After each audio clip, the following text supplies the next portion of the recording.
All right, so this video is going to be covering how to get the attention of Division One coaches and how to actually get recruited to play Division One golf. So ideally, you're a parent who's in this type of situation trying to figure this out, what it actually takes. Maybe your child's recently started taking golf more seriously. Maybe you've been at this for a long time and you're finally getting to the point where you're just like, all right, cool, we got to start taking this seriously. We got to know what we need to do more specifically, right? And so this video is going to be intended to help you really understand this process transparently. There's a lot of bad information out there, or maybe not bad information. Maybe the right way to put it is things that aren't that helpful, kind of send you down some red herrings. Because at the end of the day, odds are you probably just want to understand, like, hey, what's realistic? What should we be aiming at? Where should we be paying attention?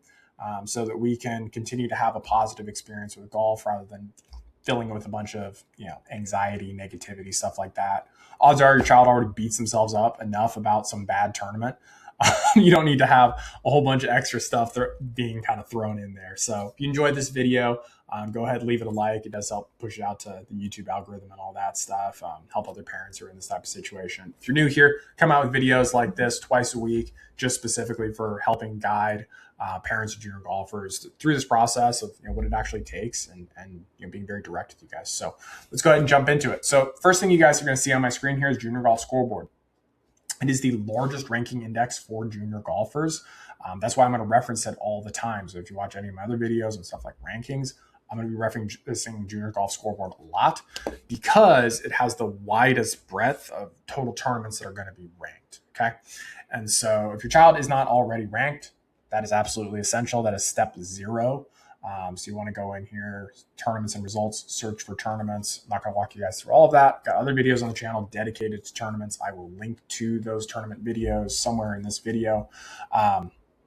Once your child is ranked, right, that's gonna help us a lot.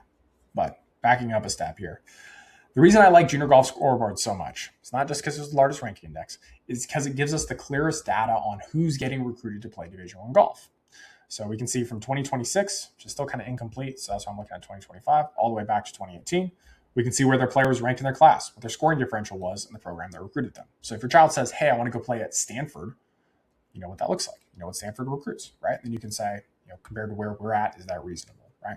So we got, that is an option. And we can scroll all the way down here, right? We can start getting into like D2, D3 land, right?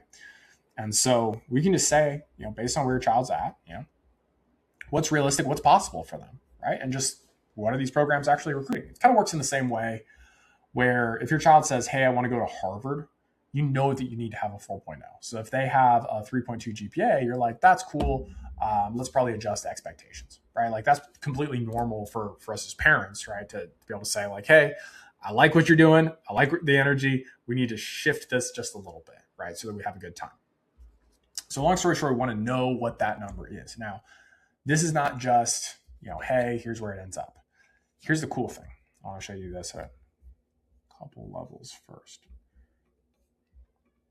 If we go to just like the rankings here, you can see all these players getting recruited. Now, obviously, this is the first page, but it's like we can go pretty deep here. And we're going to see these players getting recruited. Okay. And so coaches know that this exists. Coaches reference this page all the time. How would you use this page if you were a coach who was looking for junior golfers, right? Would you go and travel all over the country and go like watch a bunch of tournaments and be on the ground and have your feet hurt and stay in hotel rooms all the time? Or would you go to a page like this and be like, let's see here. Let's look at 2027 uncommitted junior golfers. And I'm just going to go down the list and pick out the ones that, maybe are closest to me. Maybe I just want to go for the best. Depends on my situation, right? But that's going to be literally step 0, right? And so obviously this is what's happening when the player actually makes the commitment and that data gets pushed back to Junior Golf Scoreboard. This is not the number that they're at when they actually get recruited. So recruiting technically starts June 15th of sophomore year, right? So when we're looking at these numbers, we're seeing them when the player committed, which in most cases is going to be a year or 2 after they actually made the commitment, right? So we just have to kind of keep that in context here, right? And so there's no hard and fast rule about when a program will actually commit to a player, right? There's a verbal commitment, there's a written commitment, there's a whole bunch of, stuff that happens in between, right? And so this just gives us a ballpark of, hey, when we get to that age, where are we going to be at, right? And if we're going back to junior golf scoreboard over here, if we're in this situation where we're at a -5 scoring differential and we're, let's look at class of 2026, like all these players getting recruited, kind of the main point that I'm trying to make here. We look at 2026, all these players on this front page, they're getting recruited, right? If we go back over to this page, we can see very few gaps in between where the player's ranked. This is just a long way of saying, hey, if your child's ranked in the appropriate range, those programs around that range will reach out to them. It's kind of the easiest way to think about it, right? So what this is not saying, going to camps. I get that question all the time. Camps are cool. Camps, they do a great job with camps. Usually the assistant coaches, that's how they make a few extra bucks. Your child's gonna have a great time. It is not a way to help your child get recruited. It literally doesn't matter. Unless they're in a position where the coach is like, hey, I want you to come to this camp because I want to recruit you and I want to see you hit some balls. That's one thing, right? Then you can make your judgments based off of that. But if your child doesn't have all their other X's and O's, checked off, kind of a waste of money, right? So if we have limited funds, that's something to consider there, right? So want to be in the right spot. Other things that might come up, social media videos, emails, all that stuff. You got to think of this as like a two-way sales conversation, right? What do you do when you get emails in your inbox about something that you don't want? You either ignore them, delete them, or tell them to go away, please, right? So in the same sense, that's what a coach is going to do if they get an email from your child and they're not in a position where they're realistically going to recruit them, right? They're either going to delete the email, they're going to ignore the email, or they're going to say, that's awesome, glad you're interested in the program, send me some scores and you're playing some tournaments, right? That's essentially what they're going to say, okay? Because they're already looking at this. They already know who they want to recruit. It's not your email or your child's email that's going to push them over the edge in one direction or the other, right? And if it is, then your child needs to make sure front and center, it's like, hey, I am looking at this type of player that you recruit and you haven't reached out to me yet. I'd really love to go to your program because I've got a -6 scoring differential. I've got a great GPA. I've got great SAT scores. I've got these other programs reaching out to me, but I really want to go to your program. Can we have a conversation? Right? That's a valuable email to get, right? Then the coach can be like, whoa, I overlooked this kid. I should have given them a chance. All right, let's have a conversation, right? That's that first sniff test. If we don't have that kind of like bait there, maybe we're in a situation where we're just selling potential. Potential is just that. It's potential. It's a maybe, right? And we want to be in the position where, we're selling a sure thing, right? So if your child's not in this position, right, they're not at a -5 scoring differential, the next best thing is to get ranked and figure out what they need to do specifically, right? Which is something I talk about in other videos. It's something that I help all my students with directly. That's the main thing that I do as a coach is giving you direction on and your child direction, not just on, hey, here's how we do this big term, long-term target, but like, what do we need to do this week so that we can accomplish that long-term goal, right? And so I can worry about the big time, big picture stuff and like whether we're on pace. You guys worry about what you need to do this week or this month. Right. So that's the main thing that I do when I'm coaching players. I'm not going to get too deep into this to that specific topic in this video. I do have other videos on the channel. Or if you're in a position where you don't have infinite time to watch YouTube videos, there's a link below where you can learn a little bit more about my program, how it works. And if it's something that you feel like would be a good fit for your child, you can apply. I'll ask you some questions, make sure you're a good fit. If you are, then you'll be able to schedule onto my calendar, talk about it, make sure everything makes sense, and go through the onboarding process, show you what that looks like. So anyway, back into the video here. What we want to be able to do is we want to figure out where your child's at, right? We want to get them better as fast as possible. But just to make my point here, I want to use the reference one of the students I worked with this past year. And so just to kind of illustrate this point. So he's at a -2.24 scoring differential at this point. He's got a scoring average of 73, but more interesting than that. Last year, beginning of June, he was at a -1.62 scoring differential. Okay, keep that in mind. So that was where he was at. That's where we didn't do anything as far as reaching out to coaches, because technically coaches can't even respond prior to that. But that aside. We didn't do anything in reaching out to coaches. We just went out there, play our game, right?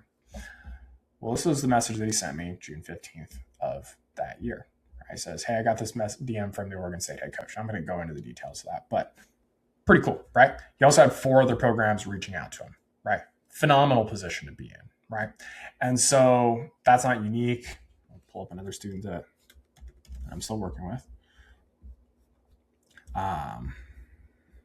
Same exact thing here, right? Got a number of emails here. I want to say he had like 13 or 14 in total. He ended up committing to Columbia. And so long story short, he was ranked a little bit better. He was about a negative 2.5 scoring differential at the time. And so he had more programs reaching out to them. So long story short, what I'm trying to sell you guys on here is the way to play Division I golf, the way to get recruited is to get your child's ranking where it needs to be, specifically the scoring differential. Don't worry about the overall number. The overall number doesn't matter. We want to, and we don't even necessarily need to worry too much about the class number. This class number can fluctuate, right? If your child's really like high in their class, but they're a 6th grader, doesn't really do anything for us, right? We want to think in terms of where do we get the scoring differential to? Something to keep in mind here. The average player on Junior Golf Scoreboard only improves by about 1.2 shots per year.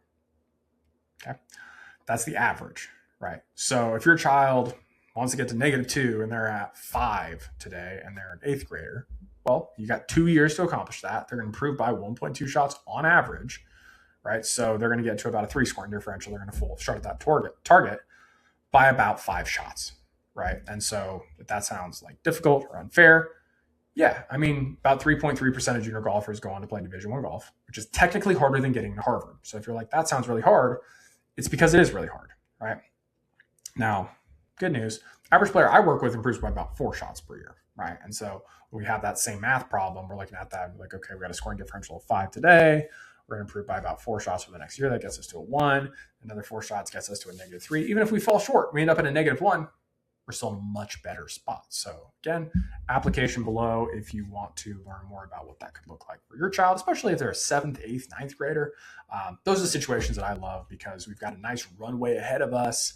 A lot of time we've got some raw potential there that we're able to turn around into better results, in most cases, right? From doing some relatively simple things. So again, if you're interested there, long story short, like this is the process, like this is the method. This is how you actually have these coaches reaching out to your child.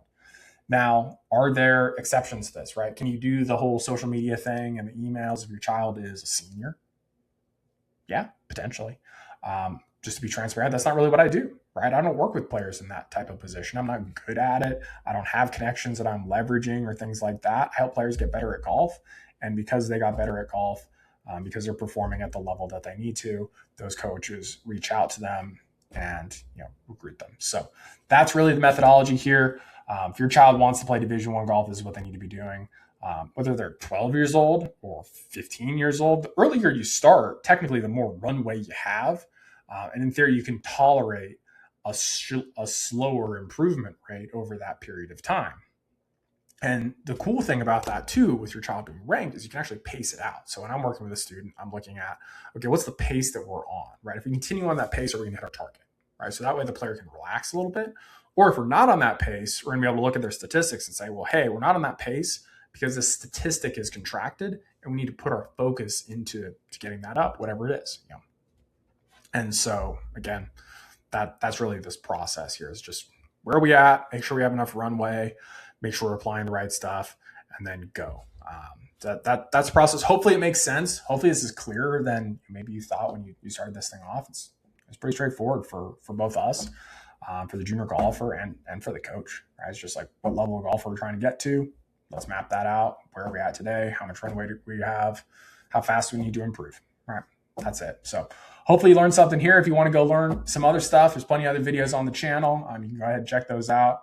Again, subscribe to the channel if you want videos like this every single week. Tap the bell notification if you want to actually get notified on these, and I'll see you in the next one.